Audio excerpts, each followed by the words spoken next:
Qué bueno volver a verlo a todos, como siempre. Buenas tardes. Ya estamos en la última etapa de la era. Está. Ya próximamente es la era. No es por ser maldito, pero si arrancamos hoy, llegamos bien. ¿Estamos? Muy bien. Dos cositas, chicos. Yo pongo esto acá y necesito que me den, a ver ahí, necesito que me digan nomás si se ve.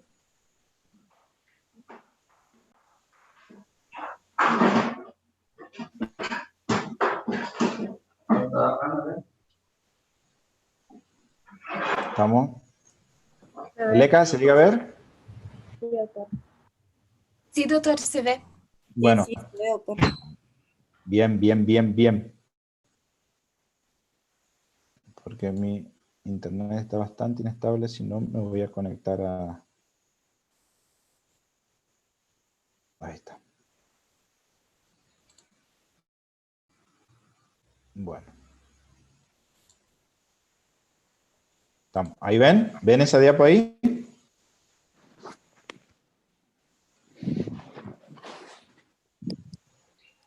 Está en la página inicial del slide, doctor. Dale, perfecto. Estamos, chicos, le voy a pedir, por favor, aguántenme 5 minutitos. 5 minutitos, yo quería conectarme para avisarle. Ya arrancamos la clase, ¿saben? Ahora voy a tener que interrumpir 5 segunditos la clase nomás porque estoy ahí con el tema de un paciente para derivar, ¿saben, chicos? Así que me vine rapidito acá. ¿Estamos? Bueno. Hoy vamos a tocar varios temas, o sea, hablamos de patologías infectocontagiosas y, inflamatorias de una misma región, obviamente, que comparten entre sí bastante tanto la fisiopatología como los gérmenes causales y clínicamente se asemejan mucho a ellas, pero suelen tener tratamientos en general distintos. ¿Estamos?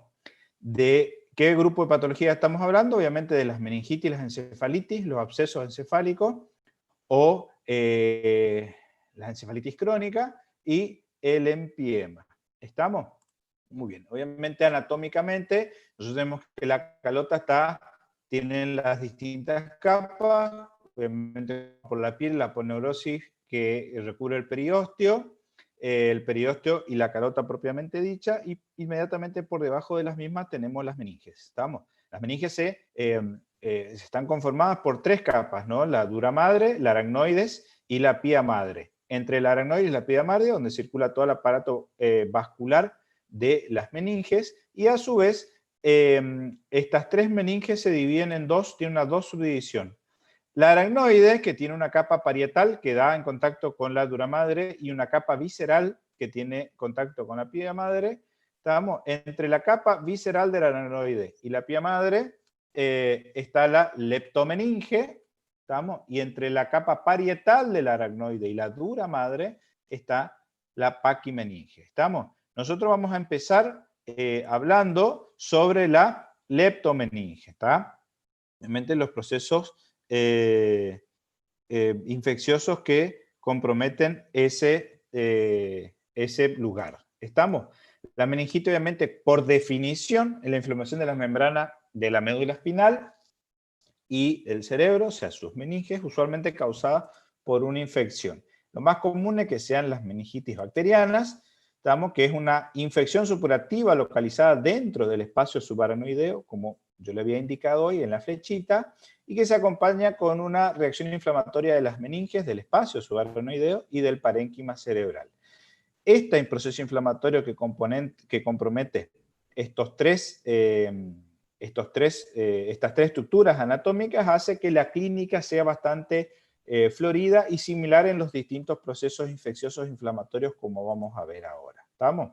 Obviamente, este proceso inflamatorio de todas estas estructuras uno de los datos más importantes a tener en cuenta es que va a dar disminución de la conciencia, ¿estamos? Convulsiones y apoplejías, también secundario al trastorno de disminución de la conciencia, y el aumento de la presión intracraneana, que sería la complicación más temida en todo este tipo de procesos, ya que la calota no tiene la capacidad de distenderse y eso va a producir un aumento de la presión intracraneana que va a llevar posteriormente a las lesiones propias compresivas que se suele dar en los procesos inflamatorios infecciosos a nivel del sistema nervioso central. Obviamente, en cuanto a la patología, a la patogenia, el estreptococo neumonía es lejos, el germen es más frecuente, fíjense, en más del 50% de los casos. Ahora vamos a ver cuáles son todas las patologías que están asociadas o los factores de riesgo que hay para padecer las infecciones por el estreptococo pneumoniae. Le sigue la Neisseria meningitidis, que da un cuadro clínico bastante característico, y mucho menos después el estreptococo del grupo B, la Listeria monocitógena, que vamos a ver que tiene un grupo epidemiológico bien característico, y la Haemophilus influenzae también. ¿Estamos? Obviamente, en su momento, la Neisseria meningitidis era uno de los agentes causales más frecuentes, pero gracias al esquema de vacunación, que tenemos sobre todo acá en nuestro país, se logró bajar muchísimo la tasa de infecciones por Neisseria y por Haemophilus influenzae. ¿Estamos?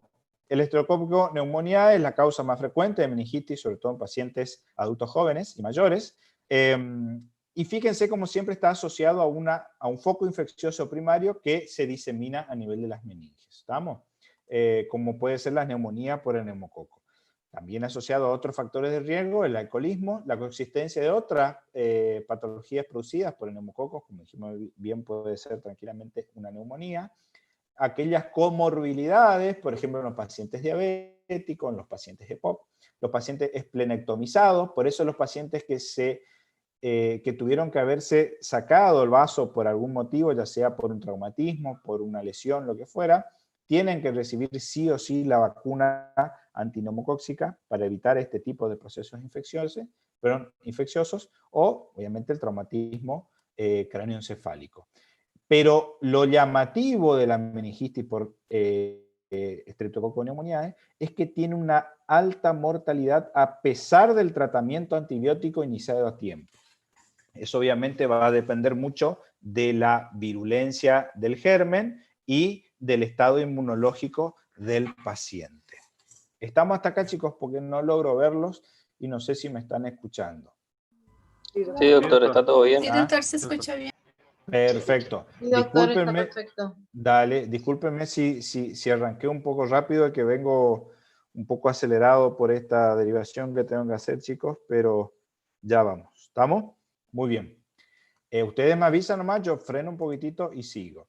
Esto un poco de generalidades, creo que no va a haber ningún problema. La Neisseria meningitidis, la característica de esta meningitis es la aparición de las petequis, zonas purpúricas en la piel, que pueden adquirir gran tamaño o ser pequeñas, ¿está? Como vamos a ver ahora en imágenes, que es un signo importante que orienta hacia el diagnóstico. Hay un capítulo de Dr. House, bastante flasheado, pero bueno, como todos los capítulos de Dr. House, en que ellos iban en un avión, en un viaje, no sé qué viaje largo hacían, y hubo un brote de meningitis dentro del avión.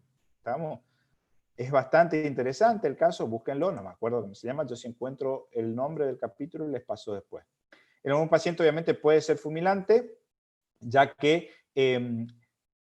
tiene una rápida progresión la patología y obviamente va a depender de la virulencia del germen, la agresividad con la que va a lesionar el sistema nervioso central. Obviamente generalmente la colonización, o sea, la puerta de entrada suele ser la vía nasofaringea, orofaringea, y como bien yo le decía recién, necesito depender de los factores de virulencia de la bacteria y el factor inmunológico del paciente. Un segundito, chicos, por favor.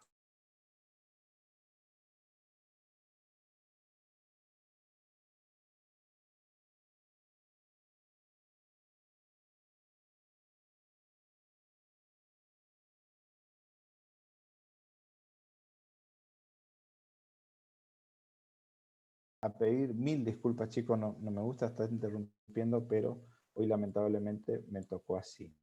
¿Estamos? Muy bien. Continuamos entonces.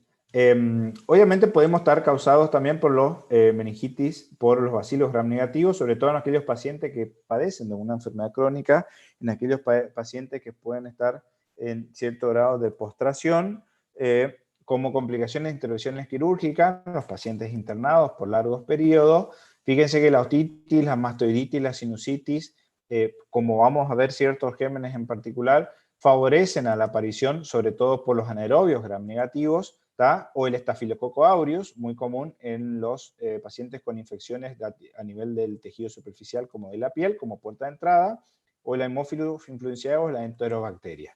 La listeria monocitogenes tiene un grupo característico que son sobre todo los neonatos y las embarazadas o en los mayores de 60 años e inmunocomprometidos.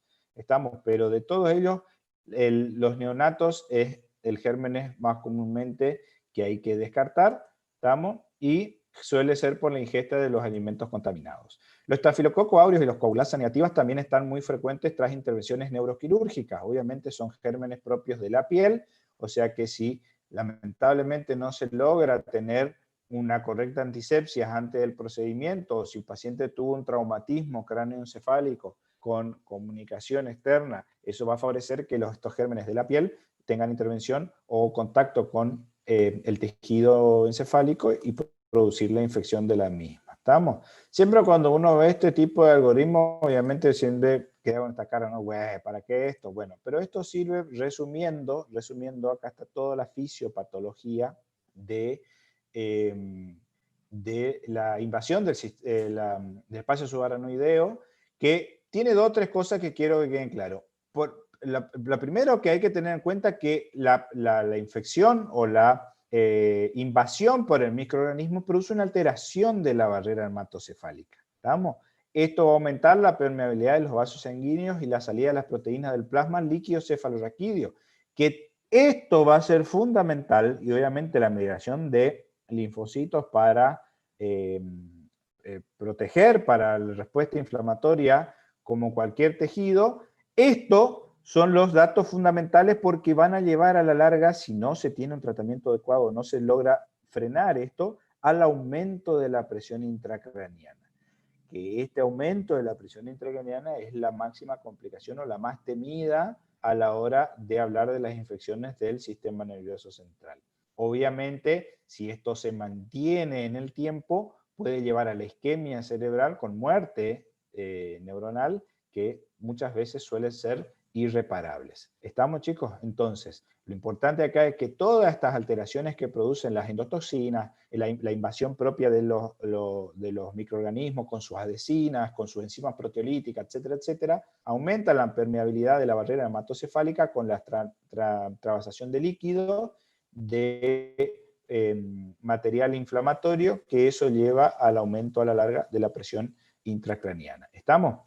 Obviamente clínicamente es bastante característica la clínica, que puede presentarse como una infección subaguda que empeora progresivamente a lo largo de varios días, pero esto es en el menor de los casos, pero puede presentarse también como una enfermedad fulminante avanzada que rápidamente progresa con mal pronóstico en pocas horas. Yo, como médico recibido, he visto 2 meningitis, de las cuales una evolucionó muy mal, rápidamente, y lamentablemente terminó falleciendo el paciente.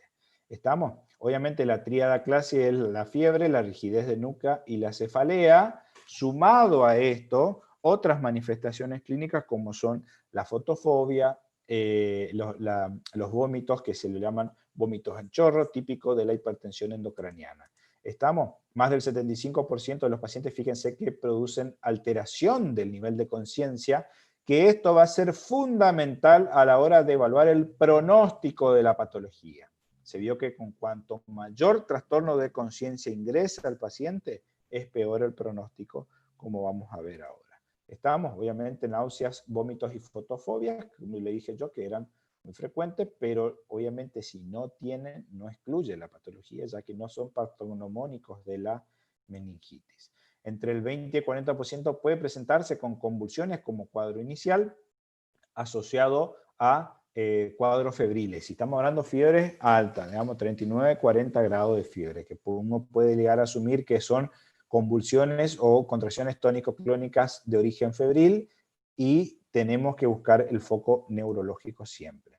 El aumento de la presión intracraneal, como yo le dije que le había dicho, sería la complicación o el estadio más temido en estos casos. Obviamente va a tener deterioro del estado de la conciencia con edema pupilar o las pupilas dilatadas, hiporreactivas a la luz, con postulación de descerebración, con parálisis puede haber del sexto par, y el reflejo de Cushing. ¿Qué es el reflejo de Cushing?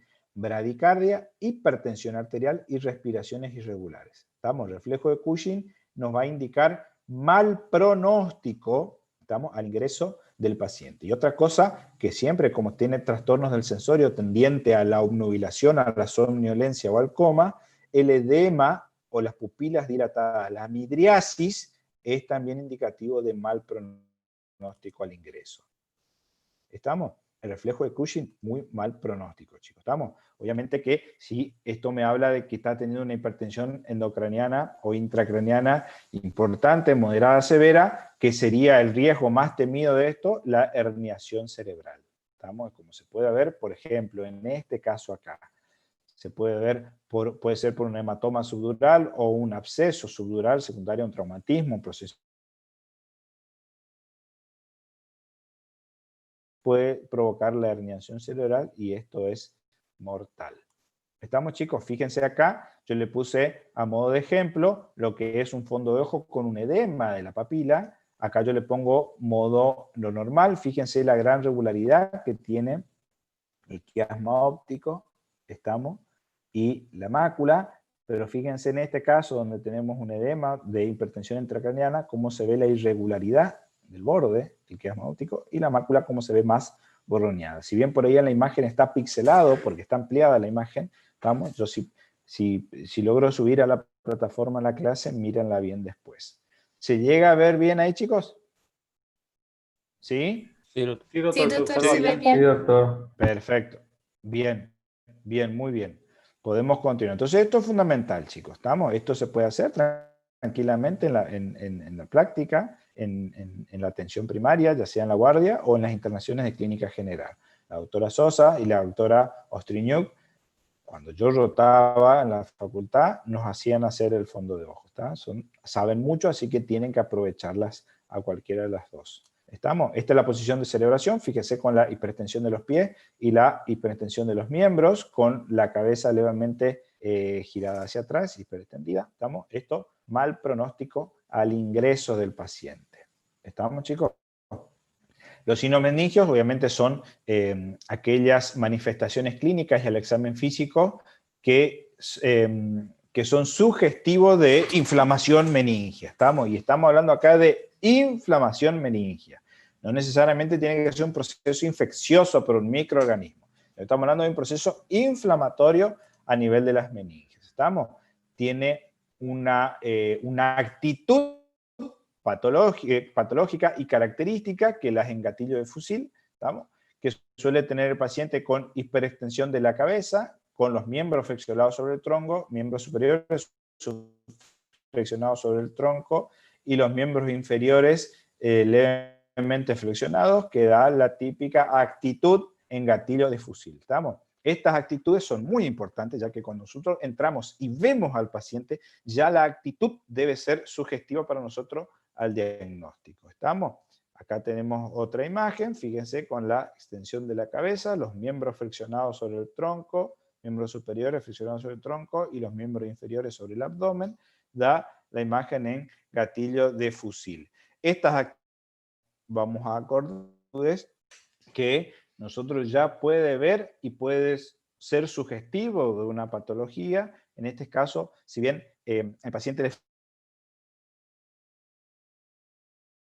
flexionados sobre el tronco y los inferiores flexionados sobre el abdomen, o los pistóstonos, por ejemplo, otro ejemplo que en este caso de la meningitis no es, pero para que ustedes se acuerden de la actitud, ¿estamos? La actitud parkinsoniana, como hemos repasado, que el paciente que tiene los miembros inferiores levemente flexionados, los miembros superiores flexionados y pegados al cuerpo con una leve inclinación hacia adelante. ¿Estamos? Estas son todas actitudes que uno ve, ¿estamos? Y ya puede ser sugestivo de qué le está pasando al paciente. Doctor, ¿Estamos? Están descritos en... Sí. perdón, se me cortó la internet en cuanto hablaba de la actitud de gatillo difusil. ¿Es patognomónico de meningitis o es sugestivo? Hola, perdón, no te escuché. La actitud en gatillo difusil. No, es sugestivo de meningitis. Sugestivo. Es patognomónico es un claro, porque es patognomónico del síndrome meningio, que puede ser por una meningitis o no. Bueno. ¿Se entiende o no? ¿Está? Sí, doctor. Perfecto.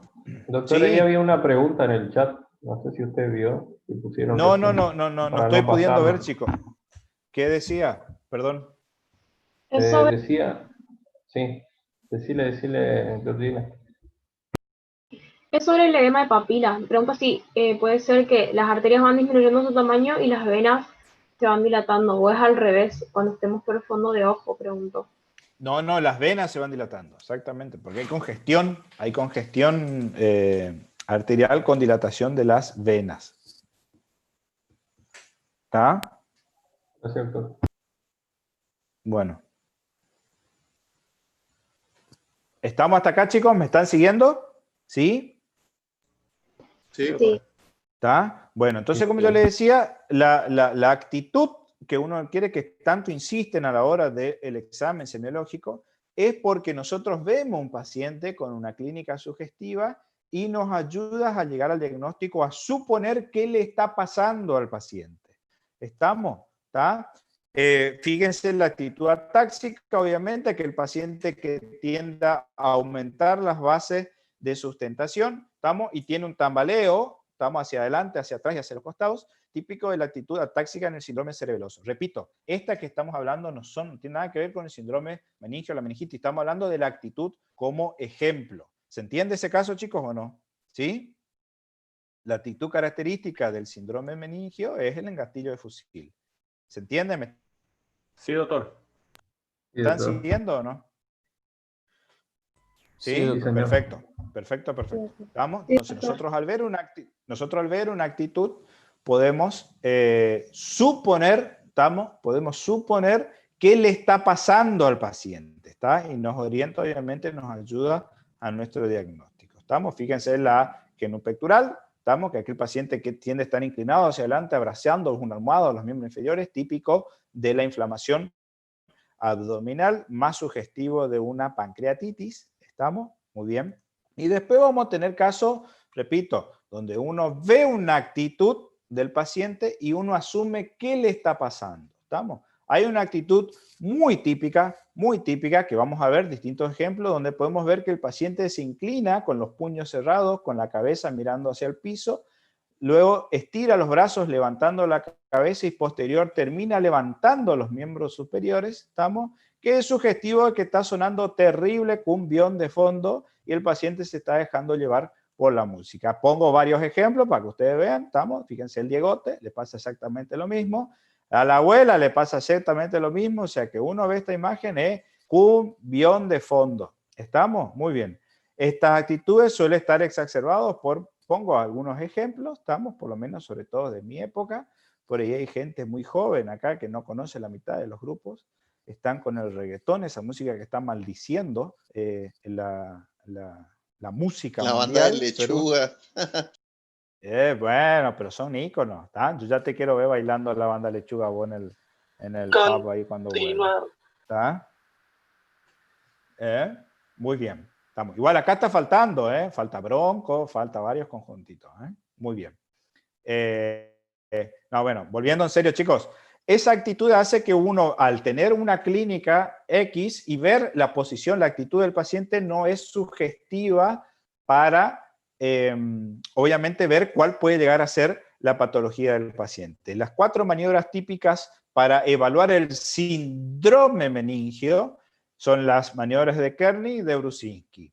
La Kerning 1, estamos, y aclaro esto acá pongo porque suele haber equivocación en estos casos. La Kerning 1 consiste en tratar de sentarlo al paciente, tomándolo desde la espalda y apoyándonos con la otra mano sobre la rodilla. ¿Cuándo es positiva la maniobra de Kernig 1? Cuando yo al tratar de sentarlo al paciente, el paciente flexiona los miembros inferiores, ¿tá? Flexiona las rodillas sobre el abdomen. Eso es sugestivo de síndrome meningio, ¿estamos? La causa más común del síndrome meningio es la meningitis, ¿estamos? Pero esto es sugestivo de síndrome meningio, de que las meninges están irritadas. ¿Estamos, chicos, hasta ahí? La Kernig 2 consiste en elevar uno de los miembros inferiores en forma extendida y cuando se llega aproximadamente a 45 grados o 30 grados, por ahí van a leer, el paciente flexiona el miembro que estoy elevando y el otro miembro tiende a flexionarse en conjunto. ¿Estamos? Eso me habla de la irritación meningia. ¿Estamos hasta ahí, chicos? Kernig 1 y Kernig 2. La maniobra de Brusinski 1 consiste en tratar de flexionar la cabeza y que el mentón toque el tórax, o poniéndonos obviamente con la otra mano en el tórax. Yo al hacer esta maniobra, al tratar de flexionar la cabeza sobre el tórax, si el paciente dobla las piernas, o sea, flexiona las rodillas sobre el abdomen, ahí digo que la maniobra es positiva o Brusinski positivo. Esto también suele generar dolor a nivel de la nuca, ¿tá? A nivel cervical, que se exacerba con la flexión de la cabeza. ¿Estamos? Y el Brusinski tipo 2 es cuando yo trato de flexionar una pierna, ¿estamos? O sea, el muslo sobre el abdomen, el miembro oponente se flexiona también, o sea, acompaña el movimiento, ¿tá? Signo de Brusinski tipo 2. Yo tengo acá dos videitos, ¿estamos? Que voy a pasar de largo, perdón chicos, pero voy a salir, no voy a poner los videitos porque se tilda, no puedo reproducir lamentablemente la diapositiva, pero vamos a tratar de que no se me tilde acá la clase. A ver si puedo parar acá. Fin de la presentación. Ahí está. ¿Estamos? Fíjense acá. Acá tengo la rigidez de nuca. Ay, ay, ay, que se me cerró. Bien, fíjense chicos acá. Acá tengo el videito de la rigidez de nuca. ¿Estamos? De los Brusinskis y los Kernig. ¿Estamos? Lamentablemente no puedo reproducir en el Zoom porque queda pesado, ¿estamos? Pero voy a tratar de subir a la plataforma como opción de Drive para que puedan verlos. ¿Estamos hasta ahí, chicos? ¿Sí? ¿Me están siguiendo? Sí, doctor. Perfecto. Perfecto, perfecto. ¿Estamos? Muy bien. Obviamente, la técnica por excelencia para llegar a un diagnóstico etiológico, ¿estamos? Es la punción lumbar, que se puede hacer con el paciente sentado o con el paciente en decúbito lateral. Fíjense, la técnica consiste en tratar de inclinar el paciente hacia adelante para tratar de separar las espinas posteriores de la columna, ¿estamos? E introducir el AUCAT previa anestesia del tejido blando. ¿Estamos? Fíjense cómo se ve en esta imagen, ¿estamos? Que está hecha la punción, ¿estamos? Y se obtiene el líquido en forma pasiva. Nunca se aspira esto, chicos, ¿estamos? Se obtiene en forma pasiva y obviamente el líquido va a salir con cierta presión dependiendo de la presión intracraneana. Yo debo descartar sí o sí, antes de hacer una punción lumbar, yo tengo la obligación de descartar que no haya hipertensión endocraniana, ¿estamos? Porque yo al hacer la punción lumbar puedo yo generar la herniación cerebral y obviamente eso es mortal y de mal pronóstico. ¿Estamos? Los hallazgos normales, vamos a detenernos por ahora acá en los hallazgos normales. Fíjense que las células generalmente son, prácticamente no tiene células, hasta 2% de polimorfonucleares. La glucosa es entre 45 y 65 como rango, ¿estamos? Las proteínas son menores a 30 generalmente y es un líquido claro, transparente como cristal de roca. Así encontramos la mayoría de las literaturas. Obviamente este líquido se va a ir modificando en base a las distintas etiologías que pueden llegar a estar produciendo la infección del nivel, a nivel del líquido cefalorraquídeo, que ya vamos viendo cada una por sí. Obviamente entonces, cuando yo hablo de una meningitis bacteriana aguda, el diagnóstico, más allá de la clínica, yo necesito confirmar y aislar el germen por el cultivo del líquido cefalorraquídeo. ¿Qué vamos a encontrar en el líquido cefalorraquídeo de una infección bacteriana? Obviamente leucocitosis a predominio de los polimorfonucleares, fíjense, con más de 100 células por microlitro, o sea, una gran cantidad de células. El aspecto del líquido ya suele ser grisáceo, verduzco, espeso, ¿tá? Que me da la sugestión macroscópica de que es un líquido purulento. La glucosa suele estar baja, fíjense, menos de 40 o menos de 30 van a encontrar también por ahí. Las proteínas están altas, y obviamente si medimos la presión con la cual sale la primera gotita, que eso se hace conectando un reloj al Avocat que estamos punzando, es mayor a 180 milímetros de agua. ¿Estamos? Y fíjense lo importante, que el cultivo del líquido cefalorraquídeo da más del 80% positivo. O sea que es de gran utilidad para llegar al diagnóstico etiológico de la infección. Obviamente se puede también hacer una PCR, o sea, una reacción de cadena polimerasa, para tratar de localizar el germen, ¿estamos? Y la biopsia cutánea en el caso, como dijimos hoy, que en la meningitis por Neisseria meningitidis, da unas lesiones petequiales o maculares a nivel de la piel, como vamos a ver ahora en imágenes. Se puede tomar una biopsia de ese tejido y hacer un cultivo. ¿Estamos? Las neuroimágenes se dejan solo cuando el paciente tiene una mala evolución, ¿estamos? Que posterior a 48-72 horas no responde correctamente el tratamiento antibiótico. Entonces vamos a ver que la resonancia nuclear magnética es el mejor estudio de imágenes para evaluar la parte cerebral. Sobre todo para evaluar los edemas y la isquemia cerebral, chicos. ¿Estamos? Ahora vamos a hablar bien de esto, sobre todo cuando hablemos de las infecciones encefálicas a nivel cerebral. ¿Estamos? Fíjense, estos son ejemplos de las lesiones petequiales y las máculas que puede llegar a encontrar por la meningitis por Neisseria meningitidis. Fíjense la lesión petequial. La zona más comúnmente ubicada son los miembros y la región lumbar. ¿Estamos? Esta es la zona más afectada generalmente por este tipo de lesiones. ¿Y qué características tienen? Que son vitronegativas. ¿Estamos? O sea, a la vitropresión, si yo comprimo con un pequeño vidrio, no desaparecen. ¿Estamos?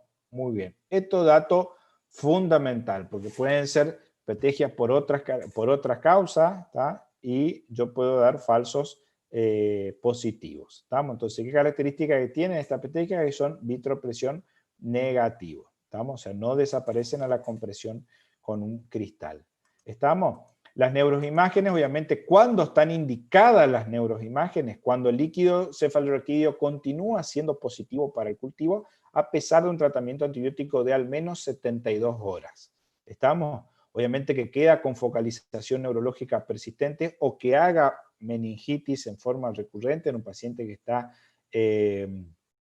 internado, por ejemplo, que la hipertensión endocranial sea persistente o de difícil manejo, o que haya una elevación persistente de los polimorfonucleares en el líquido cefalorraquídeo. En estos casos son los 5 o 6 casos en los que están indicados las neuroimágenes. ¿Estamos?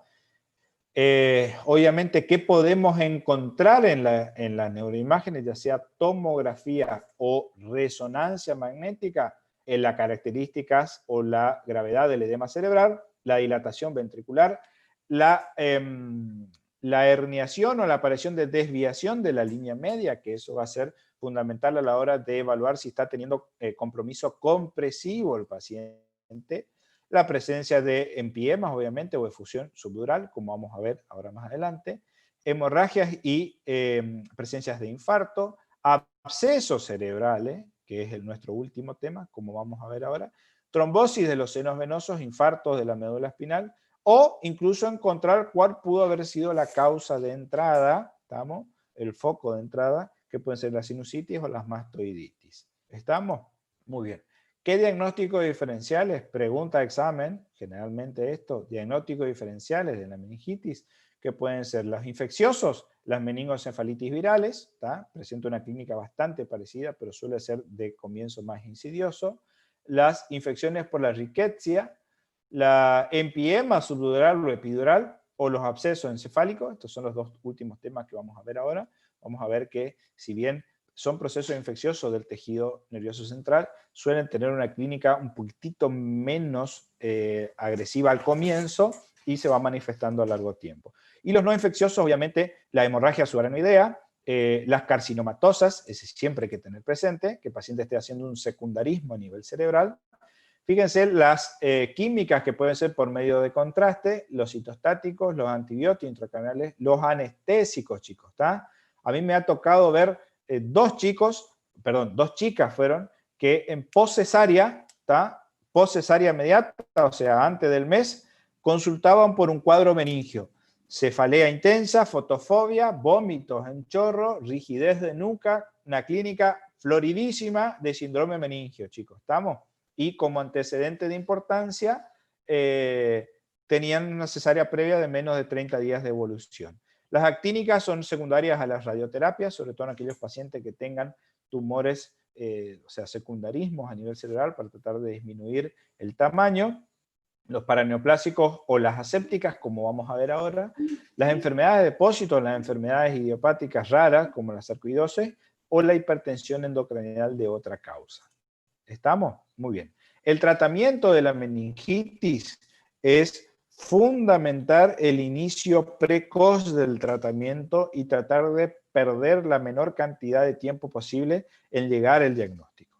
Necesitamos tener una presunción diagnóstica rápida para llegar a un diagnóstico etiológico sospechoso por lo menos rápido y poder así, chicos, iniciar el tratamiento en forma empírica cuanto antes, ya que, como dice acá, la meningitis es una urgencia médica. ¿Estamos? Fíjense acá que lo ideal es comenzar el tratamiento empírico dentro de la hora de ingresado el paciente.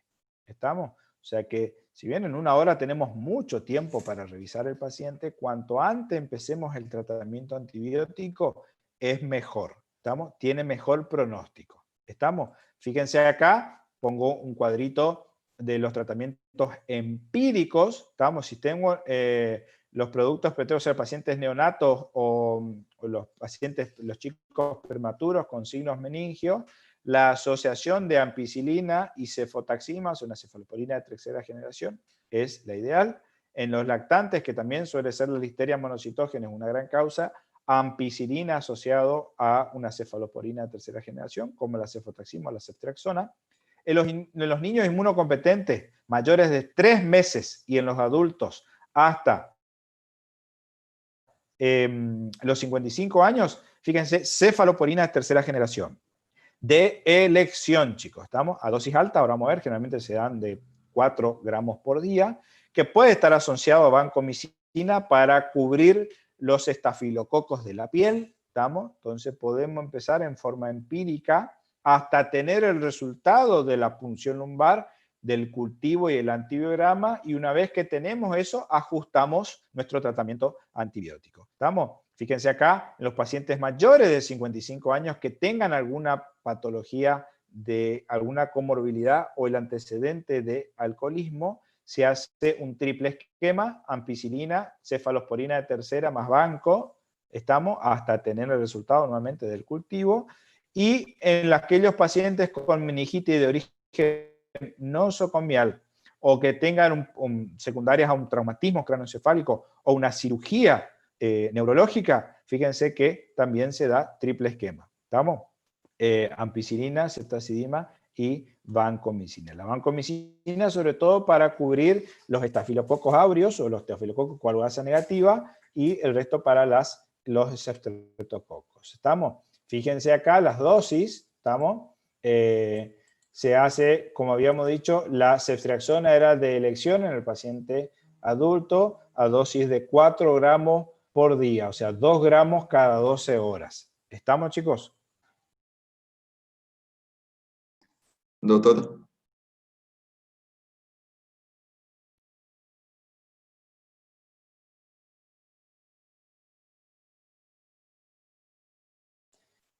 Sí, chicos, díganme qué pasó. ¿es posible decir con seguridad si la etiología es bacteriana o viral solamente con el aspecto del líquido?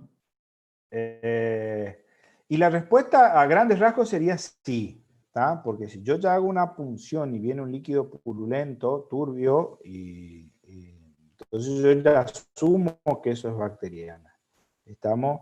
Generalmente las meningitis virales no suelen dar turbulencia en el líquido, ¿tá? O hasta incluso hay ciertas meningitis por bacterias, ¿estamos? Que dan al líquido claro. Por ejemplo, la tuberculosis. La meningitis tuberculosa da un líquido cefalorraquídeo claro, ¿estamos?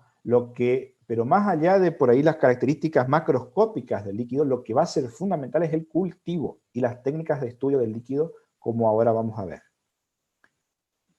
¿Se entendió?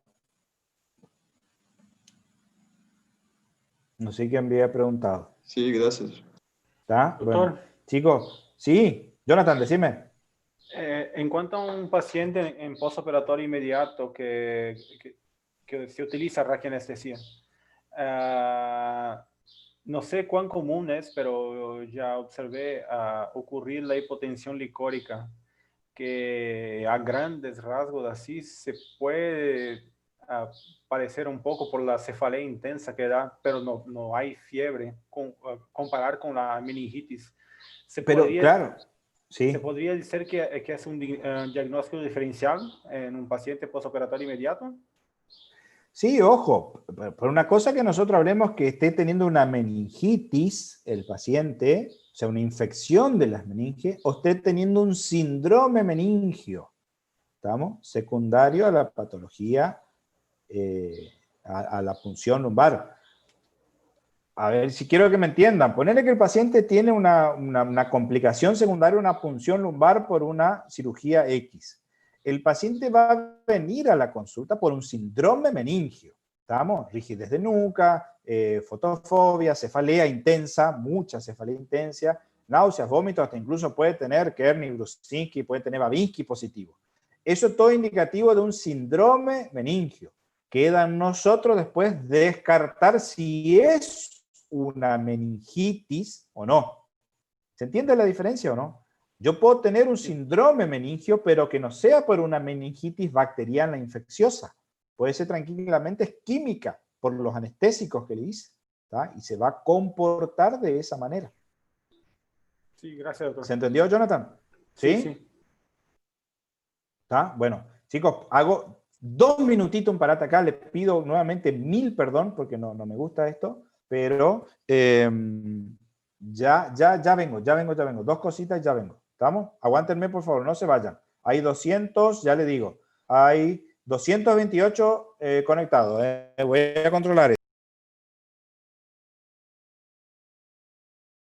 Bien, volteé. ¿Estamos, chicos? Bueno. Continuamos entonces. Repito, el mejor antibiótico para el tratamiento empírico, sobre todo en el adulto, cefalosporina tercera generación, ceftriaxona. ¿Estamos? Se dan altas dosis, ¿estamos? Generalmente 4 gramos por día, o sea, 2 gramos cada 12 horas. La ceftriaxona viene en un frasco ampolla de 1 gramo cada una. ¿Estamos? Me cansé. Bueno, muy bien. Obviamente, después eso en cuanto al tratamiento empírico. Estamos empírico. Una vez que ya tenemos el cultivo con el antibiograma, podemos orientar nuestro tratamiento específicamente. ¿Estamos? Fíjense que la Neisseria meningitis, gracias a Dios, todavía tiene cierta sensibilidad a la ampicilina. ¿Estamos? Ay, permiso, chicos. Hola.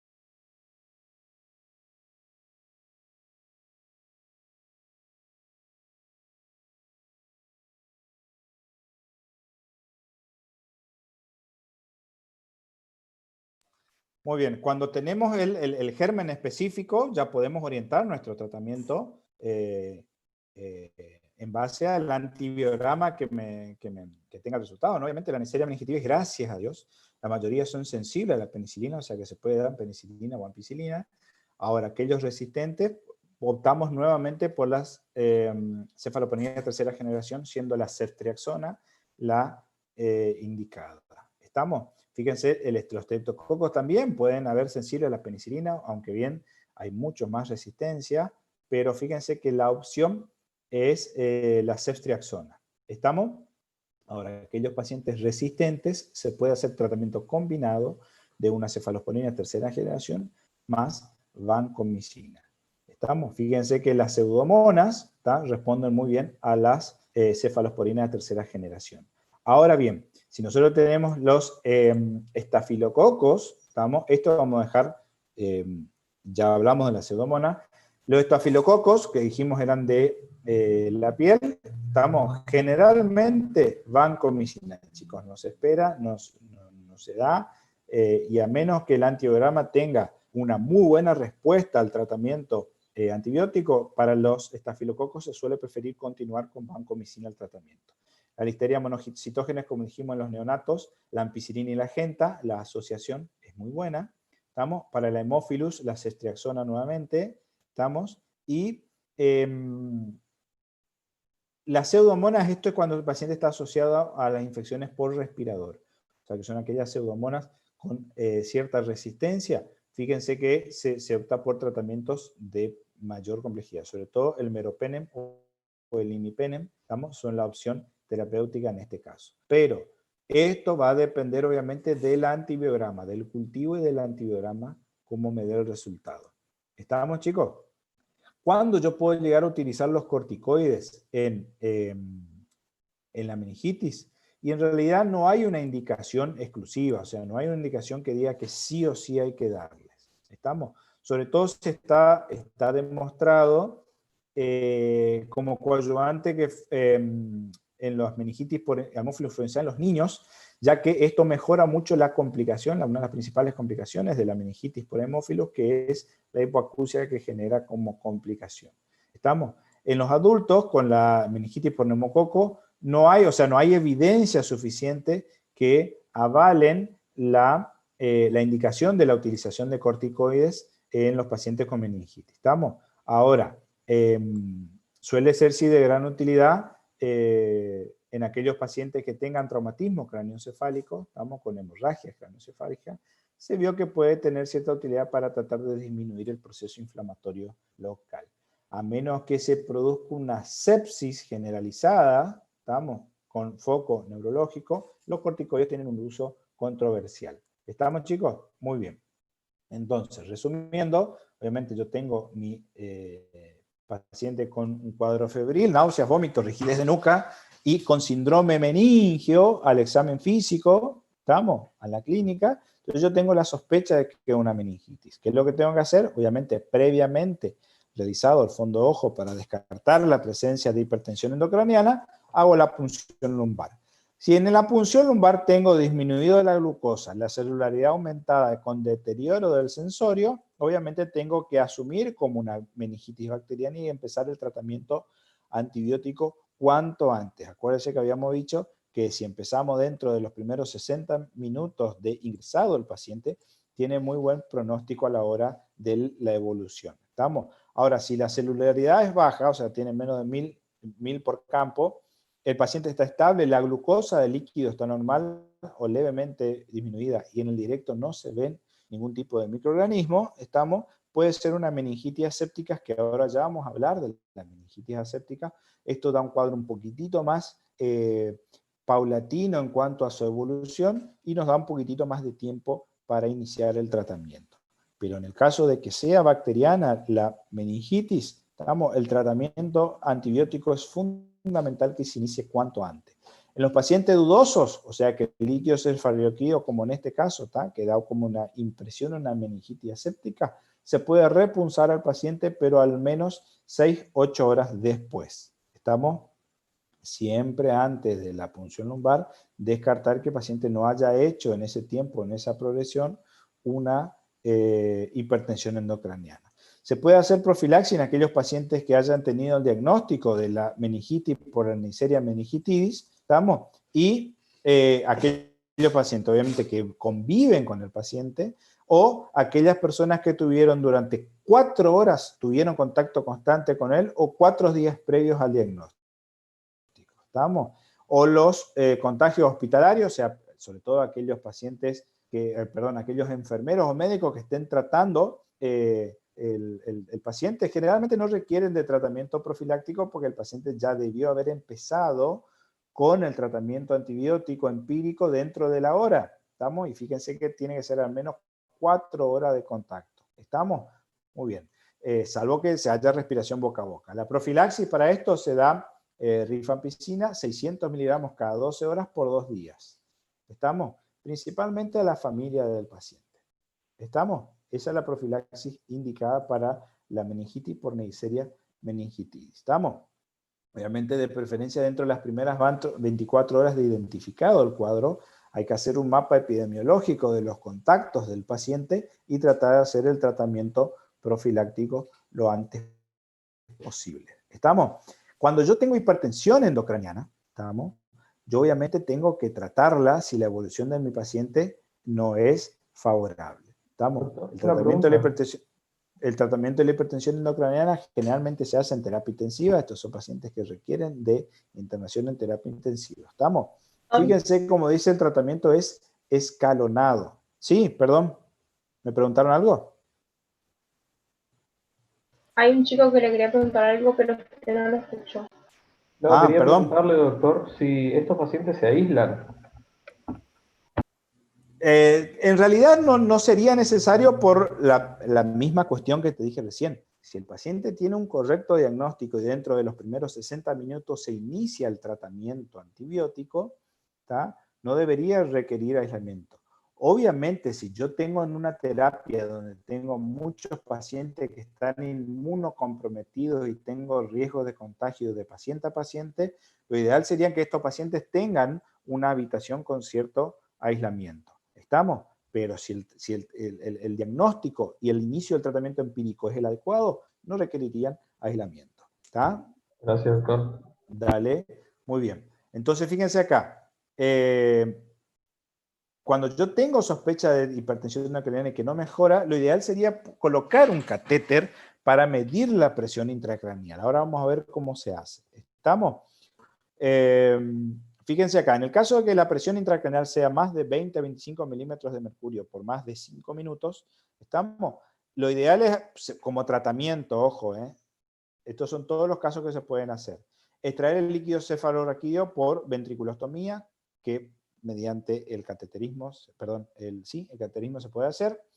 Elevar la cabecera de la cama, eso tiene que ser una indicación médica, chicos, ¿está? Así como ponemos toda la indicación, una de las indicaciones es cabecera elevada, 30 grados, 45 grados. ¿Estamos?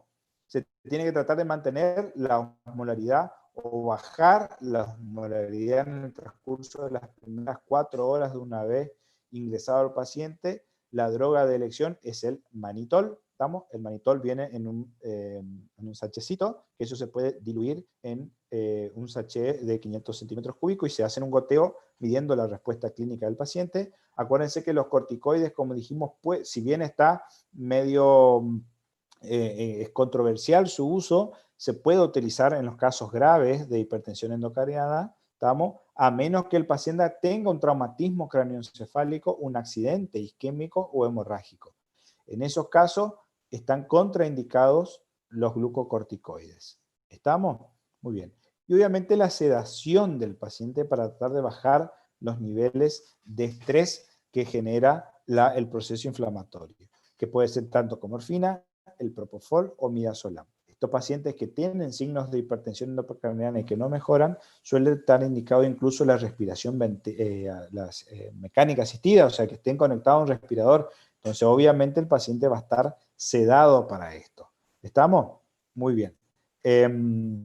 Después tratar de hacer la hiperventilación, ya que estos pacientes, como tienen respiraciones patológicas, ¿estamos? Suele tener retención de CO2, que esto favorece a la acidosis metabólica, Entonces con el respirador se le aumenta la frecuencia respiratoria para tratar de mantener una PCO2 entre 30 y 35, o sea, entre valores normales. ¿Estamos? Y posteriormente en segunda fila, como dice acá, tratar de combatir la hipertensión endocraniana. Pueden ser con barbitúricos que no tienen del todo efectos para relajar totalmente al paciente. ¿Estamos? Y tratar de mantener una PCO2 menor a 30. ¿Estamos? Pero de todo esto, lo fundamental es tratar de saber el valor de presión intracraneal que tiene el paciente y simplemente elevar la cabecera, chicos. Tan fácil como es, elevar la cabecera. Repito, estos pacientes, sobre todo aquellos que tengan traumatismo cráneoencefálico y que presenten signos de hipertensión endocraniana, hay que sedarlos, chicos, porque muchos necesitan intubación orotraqueal, ya que el edema cerebral puede comprimir los centros vitales, ya sea para mantener la frecuencia cardíaca o los centros respiratorios. Entonces el paciente requiere de asistencia respiratoria mecánica. Fíjense acá, así se coloca un catéter para medir la presión intracraneal. ¿Estamos? Estas son las medidas, ¿cómo es? Anatómicas, en la cual se tema 12,5 centímetros desde el arco superciliar, ¿estamos? Y a 2,5 de la unión de la articulación temporal, ¿estamos? Bien en este punto, como se ve acá, estamos levemente a la derecha, se introduce el catéter. ¿Estamos? Fíjense acá, este es el catéter para medir la presión intracraneal, ¿estamos? Y obviamente esto puede ir conectado al monitor o a una valvulita de un esfingomanómetro para ver la presión que hay. Esto tiene distintas profundidades a las cuales se puede introducir el catéter, como podemos ver acá. ¿Estamos? El catéter puede ser ventricular, puede ser intraparenquimal, ¿está? Epidural, subdural, ¿estamos? Para medir las distintas presiones dependiendo de qué patología la que estemos evaluando, obviamente. ¿Estamos? Muy bien. ¿Cuáles son los signos de mal pronóstico en un paciente con meningitis? Que al momento del ingreso tenga una gran alteración del sistema accesorio, ¿tá? Eso es de mal pronóstico. Que convulsionen las primeras 24 horas de ingresado a pesar del tratamiento antibiótico instalado, ¿estamos? Y el tratamiento de sostén. Que tenga síndrome de hipertensión endocraniana, o sea, que venga con muchos vómitos, con un gran edema de papila, etcétera, etcétera. Que sea obviamente las edades extremas, o en los chicos muy chicos, o en los adultos mayores, ¿estamos? Y que se retrase el tratamiento antibiótico. Fíjense, por eso dicen todas las guías que si empezamos el tratamiento en los primeros 60 minutos, el pronóstico del paciente drásticamente cambia y mejora. Si bien, como vimos hoy, hay ciertas meningitis por estreptococo neumoniae que a pesar del tratamiento antibiótico adecuado, hasta un 20% evolucionan de mala manera. ¿Estamos? Puedo presentar una meningitis subaguda que obviamente tenga la inflamación meningia con el espacio subaracnoideo también comprometido, pero el inicio de los síntomas es más insidioso, que pueden durar incluso hasta días o semanas. ¿Estamos? Va a tener obviamente cefalea persistente con rigidez de nuca. En estos casos va a tener una febrícula y el trastorno del sensorio va a ser mucho menor. Si bien puede tener trastorno del sensorio, no son tan invalidantes como la meningitis bacteriana. ¿Estamos? En el caso de que sea por una bacteria, el Mycoplasma tuberculosis, ¿estamos? El Cryptococcus neoformans, fíjense los hongos, o la neurosífilis. ¿Estamos?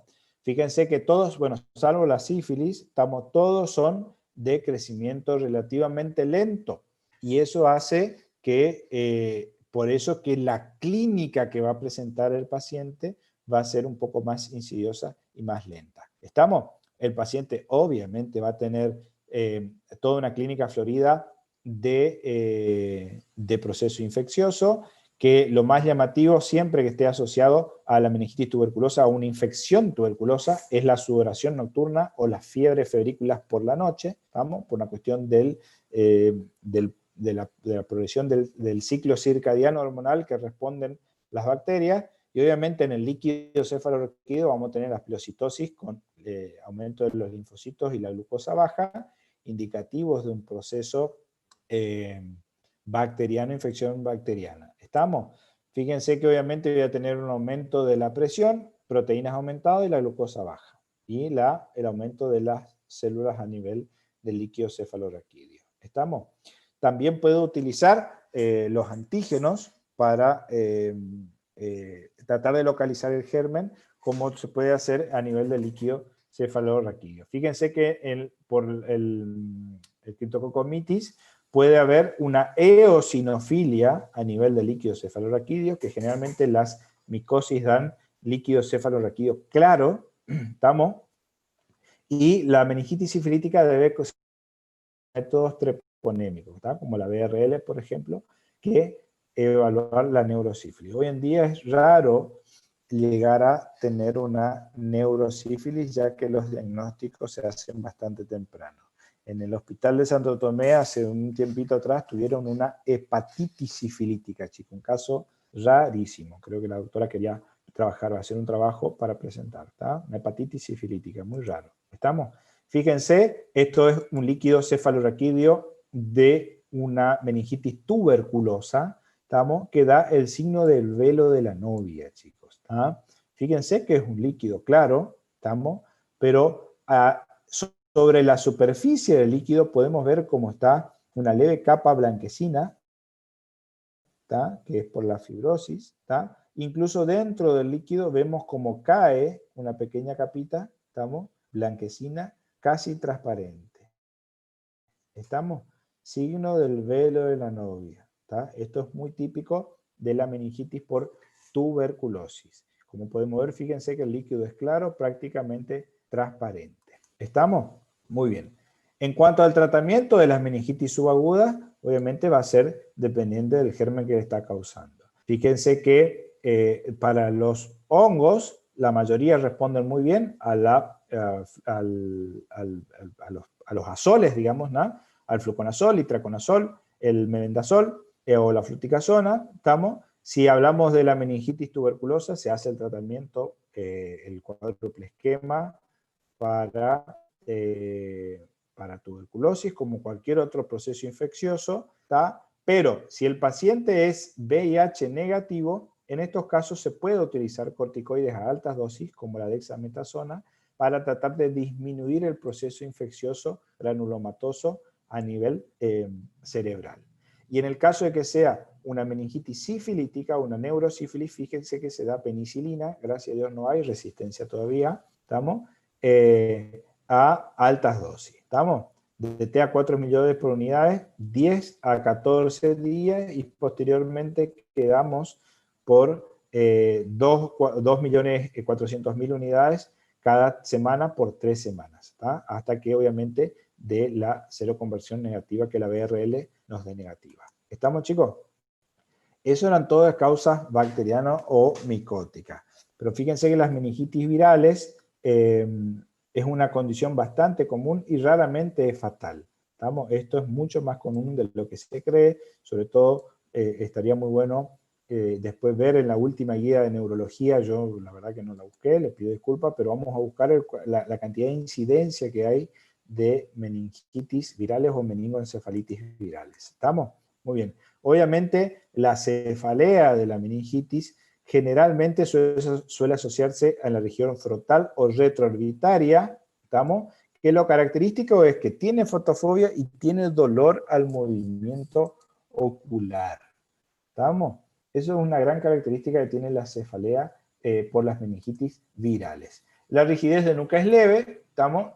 O sea, suele exacerbarse el dolor a nivel cervical solo cuando lleva a los extremos de la flexión o de la contracción del cuello. ¿Estamos?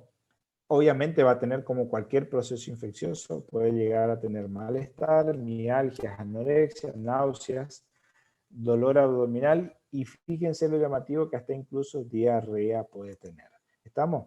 Y raro, pero suele pasar, sobre todo en aquellos pacientes que tienen asociado la meningitis y el compromiso encefálico con encefalitis, el paciente puede evolucionar a estupor y coma con una confusión notable, pero estos son pocos comunes. ¿Estamos? Esto por ahí podemos dejar más en aquellos pacientes que están inmunocomprometidos, ya sea por enfermedades neoplásicas que inmunocomprometan al paciente o pacientes con infecciones por HIV. Fíjense, la causa de la meningitis meningitis o las encefalitis virales son muchísimas, chicos, ¿estamos? Muchísimas, ¿está? Nosotros tenemos que los enterovirus pues, suelen ser los más comunes, ¿estamos? Y estos son de un reporte obligatorio, ¿estamos? Generalmente se suelen hacer aviso del diagnóstico ya que puede haber meningitis por brotes, chicos, ¿está? Muy bien, fíjense que aproximadamente entre 60 y 75 mil casos por año. Este año la verdad no encontré la estadística, esto es la estadística del año 2019, hay que ver la del 2020, yo creo que por ahí está un poco parado, ya que por todo este tema del COVID las estadísticas van a estar un poco sesgadas, ya que no hubo tanta consulta o tanta internación que se haya estudiado, hecho la estadística. ¿Estamos? Obviamente, como son procesos virales, suelen tener épocas del año donde tienen un incremento en la infección, por eso que son de reporte obligatorio para tratar de prevenir a la población. ¿Estamos? Muy bien. ¿Cómo hacemos el diagnóstico? Obviamente el estudio del líquido cefalorraquídeo, que el líquido cefalorraquídeo es claro, ¿estamos? Y transparente. Va a haber pleocitosis con elevación de linfocitos, ¿no? De polos morfonucleares, ¿estamos? Las proteínas van a estar ligeramente aumentadas y lo llamativo es que la glucosa está normal, ¿estamos? Obviamente se puede hacer el cultivo viral, es mucho más difícil, por lo tanto se puede hacer el estudio por PCR para tratar de localizar una familia viral en particular, o hacer el estudio serológico para tratar de localizar en forma más rápida, ya que el cultivo viral por ahí es el más engorroso para llegar al diagnóstico. ¿Estamos? Entonces, ¿qué diagnósticos diferenciales podemos llegar a tener en las meningitis asépticas, como se le pueden decir a las virales? Estamos, fíjense, las bacterianas no tratadas, las meningitis causadas por hongos o micobacterias, que recién dijimos que pueden dar líquido cefalorraquídeo claro, ¿estamos?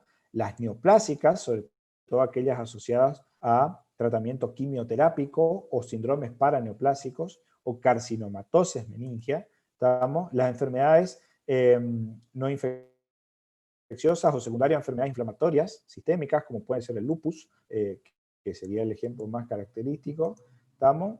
Y la neurosífilis. ¿Está? Tratamiento, obviamente con los antivirales sistémicos, como el aciclovir suele ser el de elección, que es relativamente barato. Ahora el valanciclovir es un poco más caro. ¿Estamos, chicos? Fíjense que el aciclovir tiene un costo relativamente barato, la caja de 20 comprimidos rondan en los 1.500, 1.600 pesos, la de 40 comprimidos. ¿Estamos? Esto es del año pasado, esto no está actualizado, chicos, pónganle un poquito más caro. El valanciclovir es un poquitito más caro, fíjense, el de 1 gramo, acá es 1 gramo, no microgramos. 1 gramo, ¿estamos? Ronda aproximadamente los 5.000 pesos la caja. ¿Estamos? La meningitis aséptica, que también... Sí. Perdón, yo tendría entendido que los virus más comunes serían los enterovirus. ¿Y se trata con aciclovir también de los enterovirus o los enterovirus solamente se hace soporte? No, obviamente eso va a depender de cómo evoluciona la clínica del paciente. Estamos en el caso de que el paciente requiera tratamiento que no mejore a pesar del tratamiento de sostén, se suele preferir, fíjate que el tratamiento sintomático, que es analgésico, antipirético y antiemético, tratar de controlar la evolución, pero en el caso de que el paciente lo requiera, los antivirales más utilizados son el aciclovir y el valanciclovir. Acuérdense que también se puede hacer en el caso del cultivo y el antibiograma para ese tipo de gérmenes. ¿Estamos? Pero el tratamiento es de sostén en estos casos. ¿Está? Gracias, doctor. Bien. La meningitis aséptica, que dentro de ella está las meningitis virales, que se refiere a todos aquellos procesos que tienen un síndrome meningio, pero con ausencia de infección bacteriana. O sea, que da a líquido claro, chicos. Y acá entran un montón de otras patologías que no son infecciosas, como las enfermedades autoinmunes, las vaculitis, la sarcoidosis, las enfermedades inducidas por drogas, como las intoxicaciones por AINES, el cáncer, etcétera, etcétera. La enfermedad de Basset y la enfermedad de Harada, que son enfermedades por depósito de patología, de sustancias, estamos, que son tóxicas. Clínicamente van a tener la misma manifestaciones, estamos, fiebre, cefalea, rigidez núcleo y fotofobia, estamos, pero a nivel del líquido cefalorraquídeo, la presión puede estar normal, no generan gran presión intracraneal, la glucosa suele estar levemente aumentada o normal, no tienen mayor celularidad, las proteínas suelen estar normales, fíjense que la coloración de Gram da negativo, estamos, o sea que son líquidos relativamente claros y asépticos.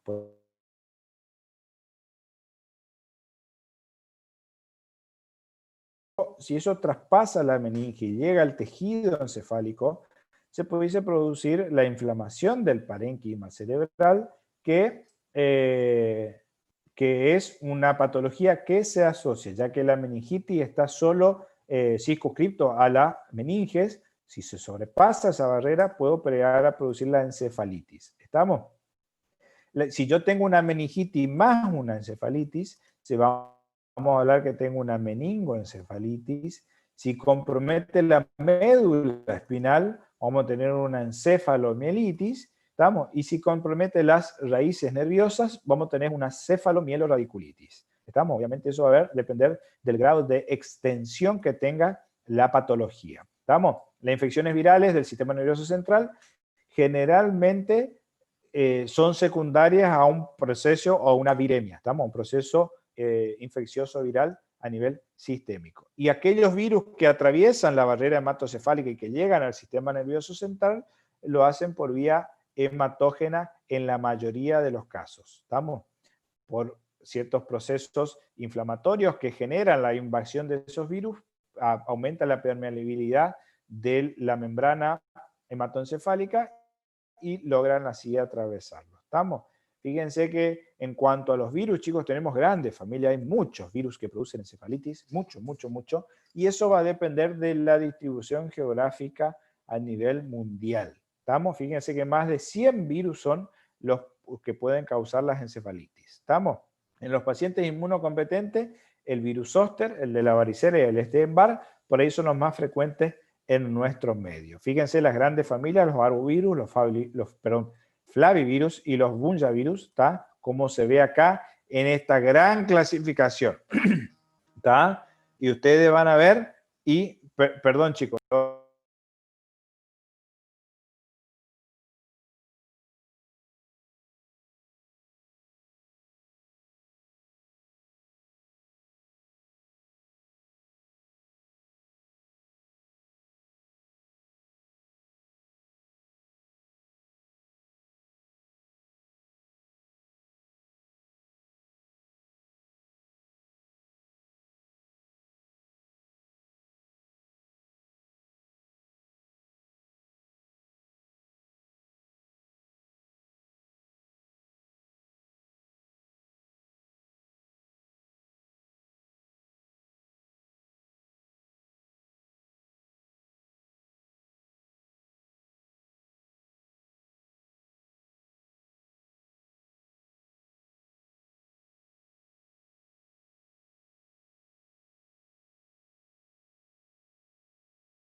perdón chicos, perdón, estoy de vuelta.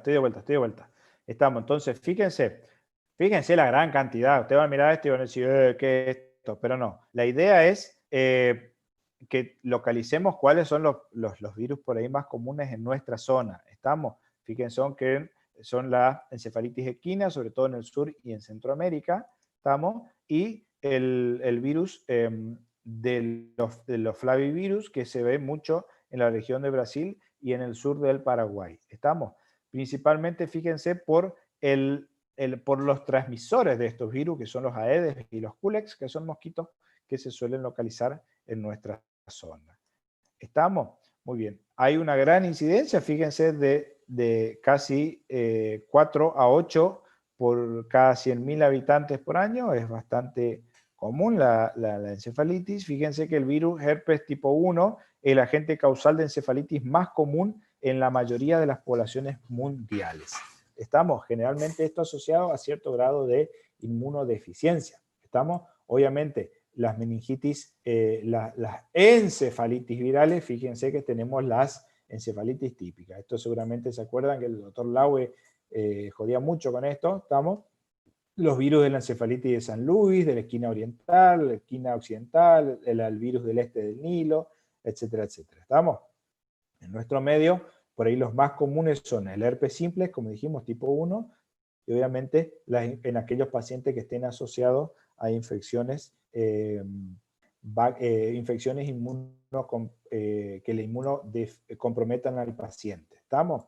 Es una enfermedad subaguda, ¿estamos? Que puede llegar a presentar toda la clínica de un síndrome meningio, ¿estamos? Con confusión, alteración del estado de la conciencia y que generalmente esas alteraciones neurológicas pueden ser focales, o sea que el paciente presenta una focalización neurológica que se asemeje a un síndrome de motoneurona superior y muchas veces también, como dijimos, las meningitis bacterianas hoy, si están asociados a crisis epilépticas o a temblores tipo tónico-clónicas, suelen ser de mal pronóstico. Pueden presentarse clínicamente con afasia, ataxia, hemiparesias, como dijimos hoy, imitando a un síndrome de motoneurona superior, con movimientos involuntarios tipo clonus, incidencias, etc., y afectaciones de los pares craneales, principalmente con compromiso del nervio facial. Estamos que es muy común las parálisis faciales periféricas por los virus de la familia de los zóster. ¿Estamos? Muy bien. Raro, pero cuando hay un gran compromiso a nivel del sistema nervioso central, puede dar como una diabetes insípica o un síndrome de secreción inadecuada de ADH. ¿Estamos? En cuanto al diagnóstico, generalmente hay que tratar de hacer un abordaje específico sobre si el paciente tuvo algún viaje al exterior, si tuvo alguna exposición a zonas rurales, donde pudo haber sufrido grandes picaduras de insectos como los mosquitos, que son los transmisores, si no estuvo en contacto con alguien que haya viajado, o haya mucho tiempo, ya que obviamente nosotros tenemos los mosquitos que pueden ser transmisores de este tipo de infecciones. ¿Estamos? El examen neurológico completo, viendo tanto la actitud, evaluando todos los sistemas, ya que la encefalitis produce un gran compromiso del encéfalo, pudiendo dar manifestaciones bastante amplias. ¿Estamos? Principalmente lo que hay que comprometer o evaluar es que no tenga compromiso de ningún par craneal, que no tenga ninguna focalización neurológica y el estado de conciencia del paciente. ¿Estamos? Que no esté tendiente a la depresión neurológica. ¿Estamos? A nivel del líquido cefalorraquídeo, siempre que no haya hipertensión endocraniana, ¿estamos? Se hace la plexión lumbar, y fíjense que hay una pleocitosis con linfocitos, o sea, aumento de los linfocitos en más del 95% de los casos. ¿Estamos? Las proteínas están levemente aumentadas con la glucosa normal, ¿estamos? Y se puede hacer en estos casos también técnicas de PCR para tratar de localizar la familia como vemos acá. ¿Estamos? Fíjense el método diagnóstico primario para identificar sobre todo el citomegalo, el Epstein-Barr y la familia de los herpes. ¿Estamos? Y fíjense acá, la PCR en el líquido cefalorraquídeo positivo, o sea, para detectar IgM, tiene una sensibilidad del 96% y una especificidad del 99% para el herpes simples. ¿Estamos? Incluso son mucho mejores las pruebas de PCR que la biopsia encefálica para el diagnóstico. ¿Estamos? Entonces esto es un dato importante, ya que no hace falta tomar una muestra del tejido encefálico para hacer una biopsia, sino que con la PCR podemos ver bien. En este caso sí entran en juego mucho las neuroimágenes como la resonancia nuclear, la tomografía o el electroencefalograma, que sirve para localizar las posibles lesiones que da la encefalitis. ¿Estamos? Fíjense acá en el lóbulo frontal, perdón, en el lóbulo temporal, como se ve esta imagen hiperintensa de esta resonancia, y como bien dice acá, la resonancia es el método de elección para, como neuroimagen, cuando yo quiero evaluar un paciente con sospecha de encefalitis. ¿Estamos? Bueno, el electroencefalograma, esto no vamos a describir porque realmente esto tendríamos que pedirle a un neurólogo que nos explique, pero tiene que saber que se utiliza también para ver, para localizar zonas en las que puede haber alteraciones del trazado. En cuando yo hago la biopsia cerebral, en aquellos pacientes que hago la PCR del líquido cefalorraquídeo y no me arroja o no me confirma mi diagnóstico, o que el paciente evolucione clínicamente mal a pesar del tratamiento y las medidas de mantenimiento, en ese caso está indicado la resonancia nuclear magnética, ¿estamos? Para localizar la zona donde está afectada y obviamente ahí poder tomar una biopsia para ver. ¿Estamos? Doctor, fíjense acá, vemos esto. Sí. ¿Por qué no se puede drenar por punción lumbar en caso de hipertensión? Porque yo al punzar la región lumbar, como hay una gran presión dentro de la cavidad encefálica, hay riesgo de que por una cuestión de cambio de presión brusco se produce la herniación del encéfalo. ¿Entendés? Entonces está contraindicado el drenaje por punción lumbar. ¿Estamos? Entonces, siempre que haya hipertensión hay que hacer una ventriculostomía, ¿cierto? No, se trata con tratamiento farmacológico primero, siendo el mannitol la droga de elección para bajar la presión endocardiana. Si a pesar de eso el paciente no tiene buena evolución, se puede hacer una ventriculostomía para tratar de disminuir la presión, ¿estamos? O lo que se puede hacer es, se hace una incisión de la calota para tratar que el edema cerebral no comprima. Acuérdense que la cabeza no se distiende, entonces hacemos una ventana a nivel de la calota para que el cerebro se expanda y posteriormente vuelva a la normalidad. ¿Se entendió? Doctor, Sí. en referencia a eso que mencionó de la hipertensión que se usa el mannitol, ¿las furosemidas está indicada también o no? Son de segunda elección, no son los diuréticos de elección, porque yo con la furosemida, como es un diurético más sistémico, yo lo que voy a favorecer es a disminuir el endovascular y puedo yo en realidad empeorar el cuadro. Entonces hay que tener mucho cuidado los diuréticos como la furosemida en estos casos. O sea que nosotros vamos primero con el mannitol. Ahora, si no hay caso con mannitol, le agregamos lo otro. Se puede ir asociando, obviamente, pero el mannitol es la droga de elección. ¿Estamos? Gracias. Dale, perfecto. Muy bien. ¿Puedo continuar, chicos? ¿Sí? ¿Quedó claro? Sí, doctor. Sí. Bueno. Dale. Entonces, fíjense, obviamente veo otro cuadro de esto y nosotros nos preguntamos, ¿qué? ¿Por qué siempre estos cuadros? No, la idea es recalcar lo más importante de estos cuadros. ¿Estamos? Fíjense acá, que la mejor prueba diagnóstica para el virus del oeste del Nilo, fíjense cómo los anticuerpos IgM por líquido, o sea, hacer una PCR del líquido cefalorraquídeo es el mejor método diagnóstico. ¿Estamos? Fíjense que alcanza hasta un 80% de los casos de diagnóstico en la primera semana de la infección. ¿Estamos?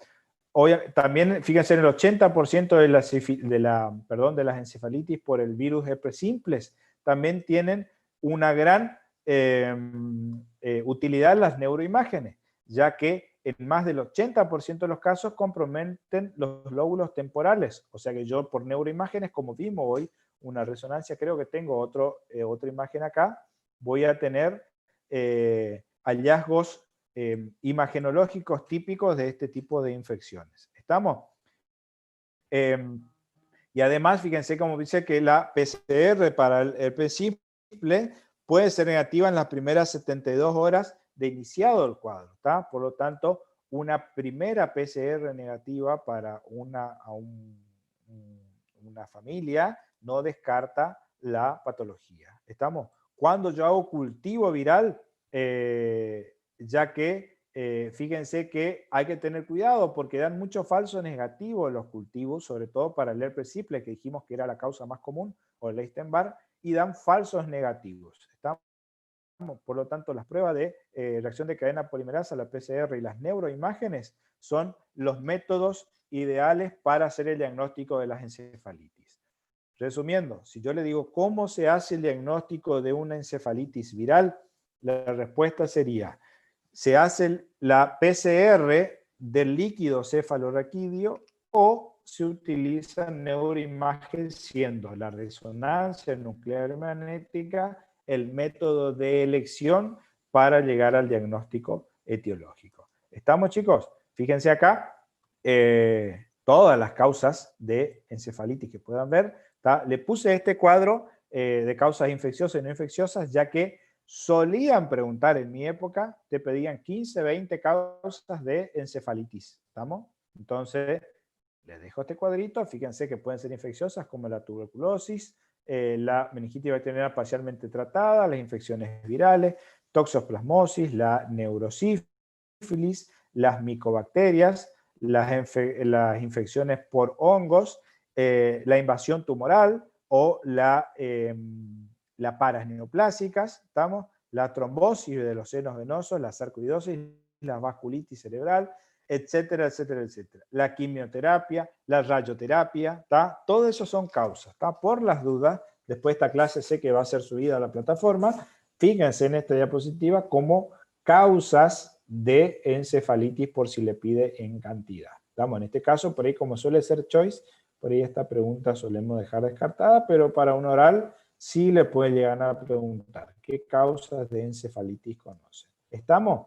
Obviamente. Entonces el tratamiento, obviamente, generalmente se hace un tratamiento de sostén con tratamiento antipirético, evaluar el sistema, el estado de conciencia para ver si el paciente va a requerir asistencia respiratoria mecánica, o sea, controlar los signos vitales y la respiración, y tratar de disminuir la hipertensión endocraniana en los casos de que así lo presente. ¿Estamos? Por eso hay que cuidar y vigilar los signos y síntomas que estén orientados a la hipertensión endocraniana, como suelen ser la fotofobia, la cefalea intensa, las náuseas y los vómitos en chorro. ¿Estamos? De ser necesario, ¿tá? Y ser localizado el germen, se puede empezar el tratamiento específico. Y fíjense que generalmente todos estos pacientes requieren de un cuidado en una unidad de cuidados intensivos, ¿está? Porque por ahí rápidamente pueden progresar mal, ¿estamos? Obviamente, repetimos la utilización del catéter intraventricular o intracraneal para medir la presión en el caso de que el paciente tenga una mala evolución a pesar del tratamiento de sostén instaurado, ¿estamos? Y en base a eso, evaluar. La leucoencefalopatía multifocal progresiva también es la encefalitis crónica, ¿estamos? Mucho menos frecuente, pero que está muy asociado a los pacientes que están inmunocomprometidos. ¿Estamos? ¿Qué tiene de características las encefalitis crónicas? Que generalmente dejan focalización neurológica y producen daño neurológico irreversible. ¿Estamos? Fíjense como que dice que puede no haber pérdida de fuerza al principio, pero hasta el 75% de los casos termina teniendo alteraciones focalizadas neurológicas. ¿Estamos? Y esto está muy asociado a los pacientes inmunocomprometidos. ¿Estamos? Muy bien. Más del 60% de los casos con la encefalitis crónica ocurren pacientes con SIDA. Obviamente esto fue una patología que en la década del 80 para acá empezó a crecer muchísimo por la gran tasa de contagio por HIV. ¿Estamos? El absceso cerebral, como otra patología, que ya estamos hablando directamente de la organización de un proceso infeccioso inflamatorio a nivel cerebral, ¿estamos? Se dice que es la infección supurada focal dentro de un parénquima encefálico que típicamente tiene una cápsula vascularizada. ¿Estamos? Si yo no tengo la cápsula y tengo distribución tejido purulento por el tejido encefálico, se dice que es una cerebritis. ¿Tá? ¿Por qué? Porque no está encapsulado. ¿Tá? Acuérdense que la definición de absceso es una cavidad neoformada con contenido purulento. ¿Estamos? A diferencia del empiema, que es una cavidad preformada con contenido purulento, como ya vimos nosotros a nivel pleural. El empiema pleural es el depósito de pus a nivel de las membranas pleurales. ¿Estamos? Muy bien. Fíjense que la puerta de entrada o las patologías que favorecen a la aparición de las encefalitis son principalmente las mastoiditis y las otitis y la sinusitis, también asociado a traumatismo craneoencefálico penetrante, ¿estamos? Que tengan una herida penetrante a nivel craneal, o en casos mucho más raros, pero que se puede dar, en infecciones de las piezas dentales, ¿estamos? Obviamente en aquellos pacientes como complicación de un procedimiento neuroquirúrgico también puede presentar.